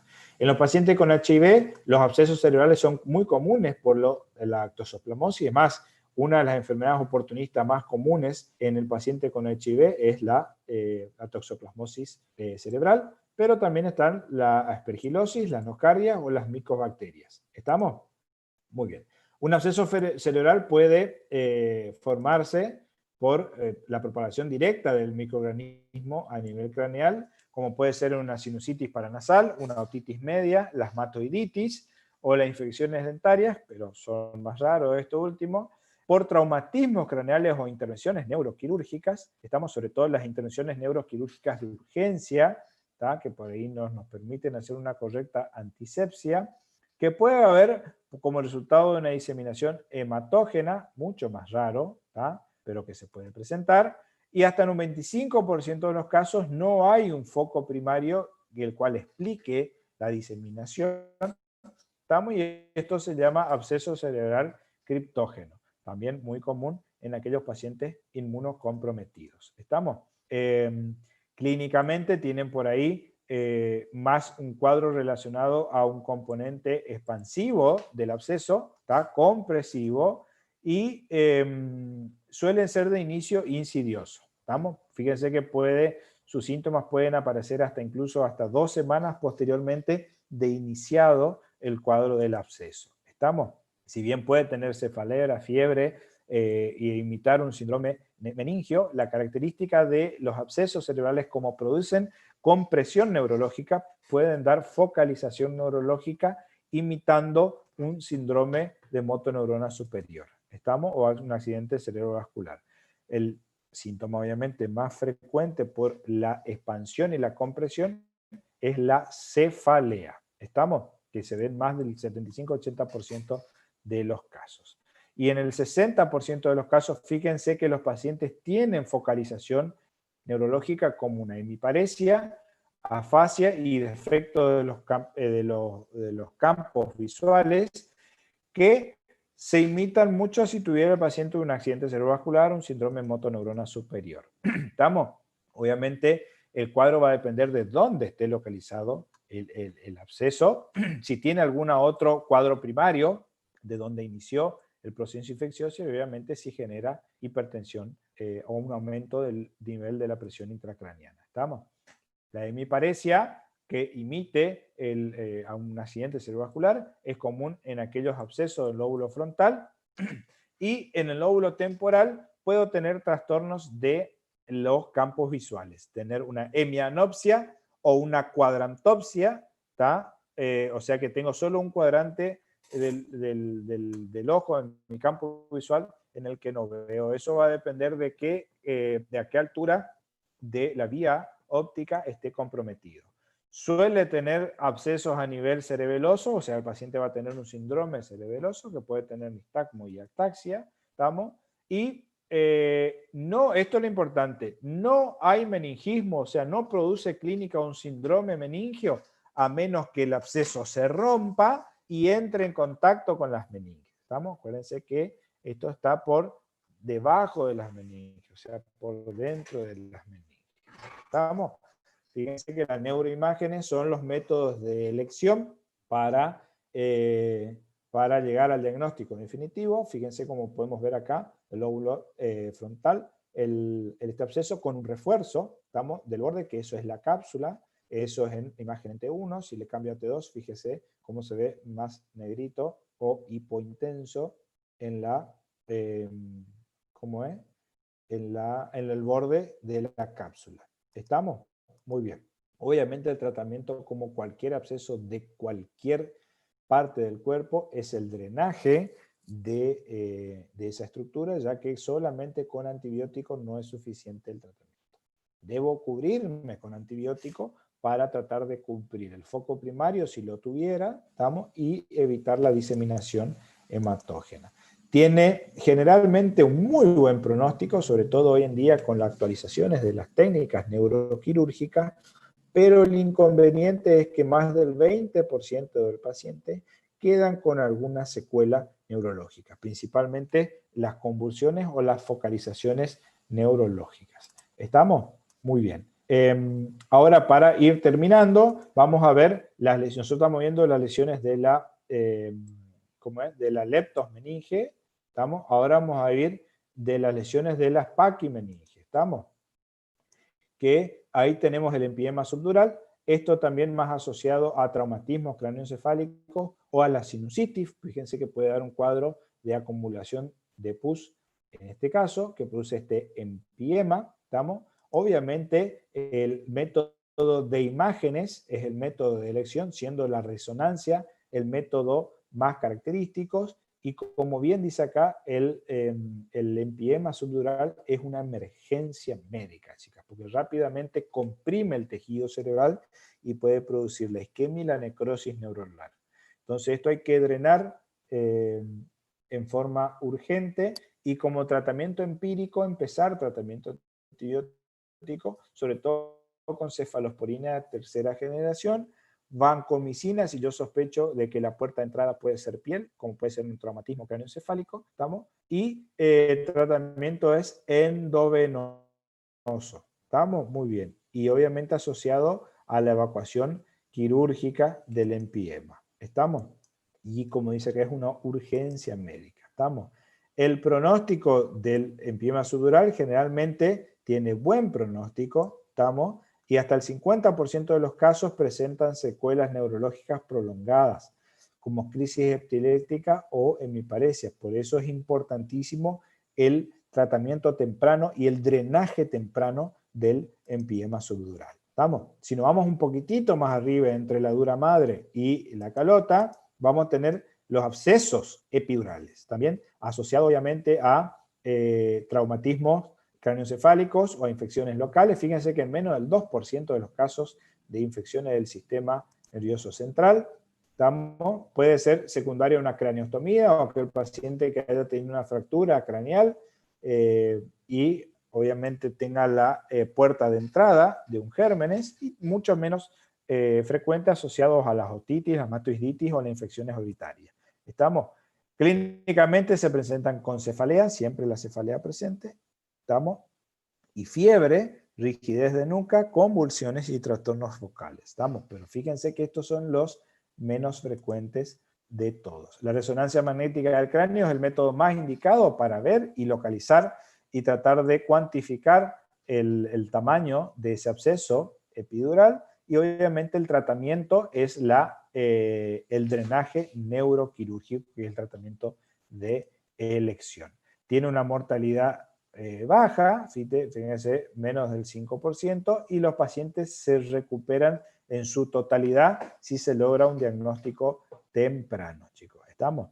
También podemos cubrir con tratamiento antibiótico con la misma gama de antibióticos que estábamos hablando. Ceftriaxona a 4 gramos por día, y si yo sospecho de gérmenes de la piel, vancomicina hasta tener un resultado. Obviamente, ¿estamos? Y obviamente cada una de estas patologías va a tener un tipo de dolor de cabeza característico y que vamos a resumir y ejemplificar en la última imagen, ¿estamos? Que es de este tipo. ¿Está?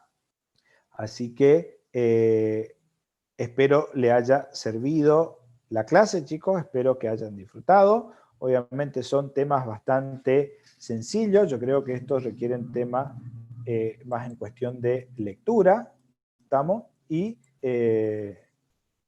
ya que clínicamente es bastante parecidos todos ellos. ¿Estamos, chicos? Así que espero le haya gustado, ¿tá? Lamento muchísimo las interrupciones que tuvimos. La idea era tratar de que sea lo más entendible esta clase posible. ¿Estamos?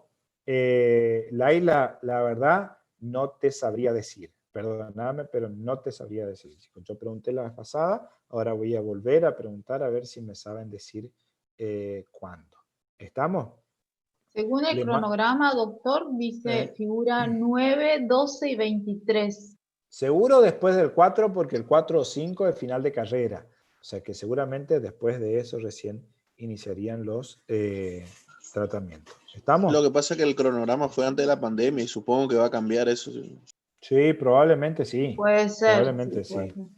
Sí, así que yo no quiero, para mí es fácil decirles, chicos, pero no quiero que estén hoy preocupados por los recuperatorios. Tranquilos, vamos a preocuparnos por aprobar esta era primero. ¿Estamos? Si están leyendo ya alguna otra materia a la par, me parece perfecto, pero que no sea un motivo de que impida el correcto estudio de esta tercera era pensar a ver cuándo van a tener los recuperatorios, chicos. ¿Estamos? No nos compliquemos. Vamos a meterle pata, vamos a aprobar todo tercera era. Y Lo ahí que seguimos. pasa es que los que tenemos cardio, los que nos fue mal en cardio, sería el recuperatorio el día 12, y según la cátedra estarían tomando orales del 9, o sea, la semana del 9. Ajá. Claro, de la sí quedan tercera poquitos era. días. No queda nada. días. Doctor, yo creo Sí. que es medio imposible que sea el 12 porque el 6 rendimos ahora tercera era y ahí vienen todos los orales, Ujú. después tiene que venir primera era y sus respectivos orales y después recién segunda, así que Sí, sí, Sí, a mí probablemente. también me parece medio imposible, pero bueno, yo me guío por lo que está en el cronograma. No, obviamente así tiene que ser, Mónica, para eso se pone, pero obviamente esto se puede llegar a modificar. Estamos, pero yo vuelvo a repetir, no quiero que eso sea un motivo para que entorpezca el estudio para esta tercera era, chicos. Estamos, la tercera era no es difícil, sino que sí es larga, estamos, la parte neurológica es larga, perdón, digestiva y neurológica es larga, son 2 eras en una, así que métanle pata, chicos, ¿está? Entiendo. ¿Tiene idea de cuántas preguntas pueden llegar a hacer, Doc? No tengo idea de nada, no me pregunten, porque no quiero meter la pata, chicos, porque aparte, por ahí yo les digo, fíjense este tema, preguntan, y después no entra nada, y ustedes se van a enojar conmigo. Así que les aconsejo que estudien, tranquilos, no se preocupen, no busquen problemas donde no hay, ¿estamos? No busquen excusas para preocuparse, ¿está? Fito Páez ahí dice su tema, no busquen enemigos que no estén a la altura del conflicto, ¿está? Muy bien, sí. ¿Habrá piso, doctor, o iremos todos a oral? Mónica, no sé, no me preguntes, no sé. Yo quiero que no sé. sepa, doctor. Y a mí Tenemos me muchas encantaría, dudas. a mí me encantaría Estamos saber. llenos de dudas. A mí me encantaría saber también, Mónica, ¿está? Yo creo que no va a haber piso. Yo creo que todos van a ir a oral. Todo aquel que apruebe. ¿Estamos? Muy bien. Porque así siempre fue, creo que fue todo este tiempo. ¿Estamos? Sí, Bárbara, van a subir la clase. Yo ya mandé a la gente de la Facu en cualquier momento, del transcurso de hoy o mañana, ya estarían subiendo a la plataforma. ¿Estamos, chicos? ¿Está? Gracias, doctor. Nos vemos Listo, mañana. está. Gracias, doctor. Mónica, Chao. tranquilízate, Mónica, tranquilízate, por favor. Me estás poniendo nervioso a mí. ¿Sabes? Pero que ese mismo Tranquilo. día tenemos también la era de psiquiatría, todos juntos, un desastre. Y como tiene que ser, como tiene que ser. ¿Está? Está. Muy bien. Y después Sí, un ya me todo imagino. pasa tranquilo. Sí, chicos, les mando un abrazo gigante. No se preocupen, Igualmente, doctor. obviamente, siempre que esté a mi alcance, les voy a poder ayudar. Les ayudo, ¿estamos? Hay uno que, perdón, hay uno que se llama Chave, uno que está de remera rosadita. ¿Cómo es tu nombre? De anteojo. Ese que levantó la mano. ¿Cómo es tu nombre? Wilson. Wilson, estamos. Te juro que sos el cavaquinista del libro de cualquier grupo de pagode, ¿sabes? Bien. Mentira, chicos. Les mando un abrazo grande. Queda pendiente la cervecita cuando se pueda, compartir y disfrutar y no hablar de la facultad. ¿Estamos? Cuídense todos, siempre. Cuídense, por favor. ¿Estamos? Y si Dios quiere va a ir más que bien. Yo tengo mucha fe que va a salir todo bien. Abrazo grande, chicos. Nos vemos. Y a las órdenes siempre. Usted ¿Está? también cuídese. Gracias, doctor. Gracias. Chau, Hasta chau. luego. Chao. Doctor.